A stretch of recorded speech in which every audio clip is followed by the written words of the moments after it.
Are you ready to unlock growth, build resilience, and confidently take the next step in leadership, career, and faith? Welcome to The Next Move. I'm Orvin Kimbrough, a CEO, author, and leader with a passion for helping people and organizations thrive. My journey from foster care to CEO has fueled my mission to help professionals scale their confidence, leadership, and influence through mindset shifts, expanded networks, and bold action. Each week, I'll share reflections ripped straight from my blog to inspire and empower you with actionable insights. Let's get started and make your next move your best move. Welcome back to The Next Move, the podcast where we explore faith, leadership, and personal growth to help you take your next step with purpose and confidence. Folks, I'm your host, Orvin Kimbrough, and today I want to ask a simple question. It's simple, but it's a powerful one. A question I've been sitting with for a while now. That question, to what end? Now, I know that's not how most conversations start, but it's how more conversations should start, especially the ones that deal with leadership, equity, health, productivity, and community. Because here's the truth: in a world divided, in a world distracted, in a world drowning in noise, we don't move forward by being louder. We move forward by being clearer. We move forward by being more courageous. We move forward by being more connected.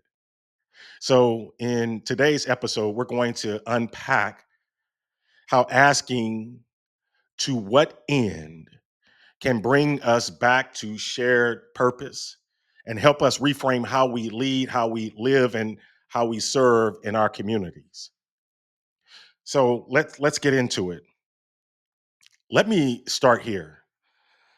I've lived in the margins and now I lead in the mainstream. I've been broke, I've been blessed, I've been and seen life from the top, and I've been and seen life from the bottom. And I can tell you with confidence that most people, most of us, want the same basic things. Most people, they want meaningful work. They want to raise their kids in peace. Come on. They want to they want to uh, be in an environment where their health holds up. They want their bills to stay paid, and they want their dreams. Folks, they want their dreams to stay alive. That's true whether we are talking about rural Missouri or urban New York.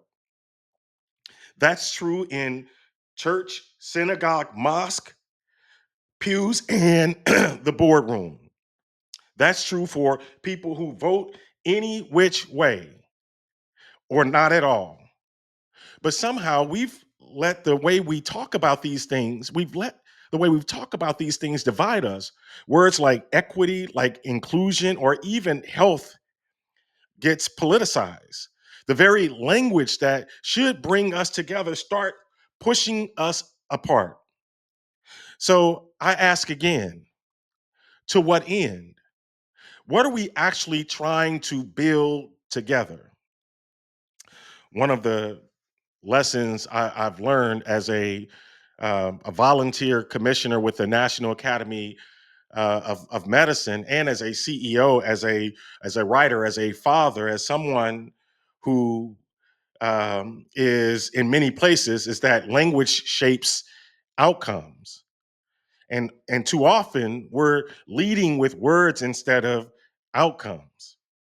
We say health equity, but what if we started with health as a pathway to productivity? We say diversity, but what if we framed it as the raw material of innovation and resilience?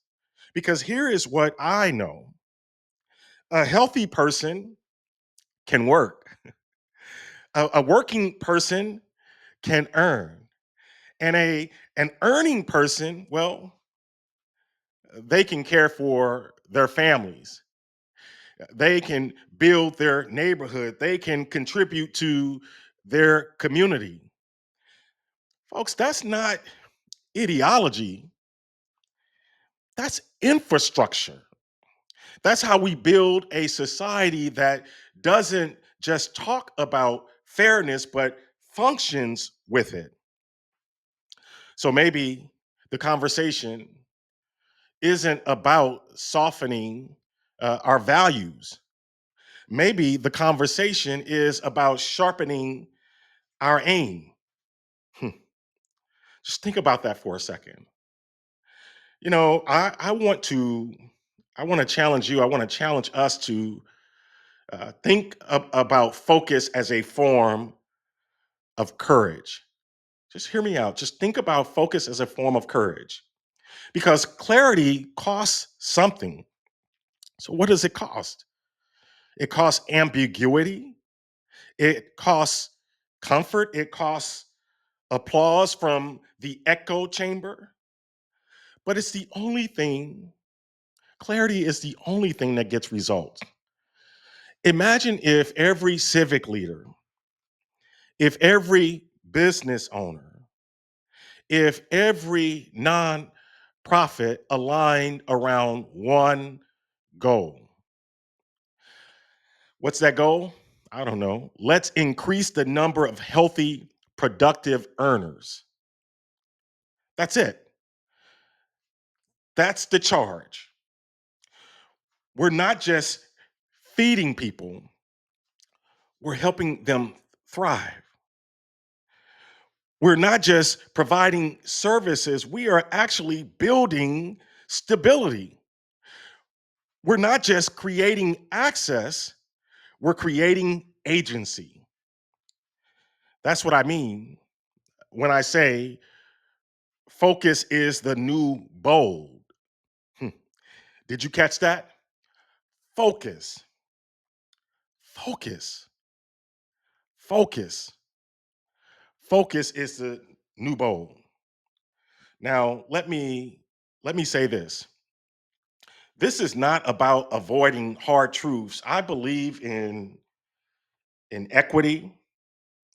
I understand systems as a person who grew up in the foster care system. I'm all too familiar with systems.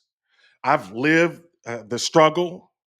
But if we want more awareness, if we want change, we've got to get strategic. Did you catch that? If we want change, we've got to get strategic. We've got to stop leading with noise and start leading with outcomes. That's why I keep asking, to what end? Hmm. Not to dismiss anyone's work, but to strengthen it. To what end? Not to erase values, but to align values with results. To what end? So, whether you're working in health, whether you are working in education, to what end? Whether you are working in finance, to what end? Whether you are working with housing, to what end? Or whether you are simply just trying to raise good kids and live a faithful life. That question, to what end, applies. Are we getting clearer about what we are building? Are we bringing others along? Are we acting in a way that truly moves people toward flourishing? To what end? Are we maintaining the status quo? Are we building hope? To what end is the basic question. So let me close this episode with a challenge. And folks, it's a practical challenge. This week, I want you to just do one thing. Just do one thing. Take inventory of your mission, whether it's a personal mission or it's an organizational mission.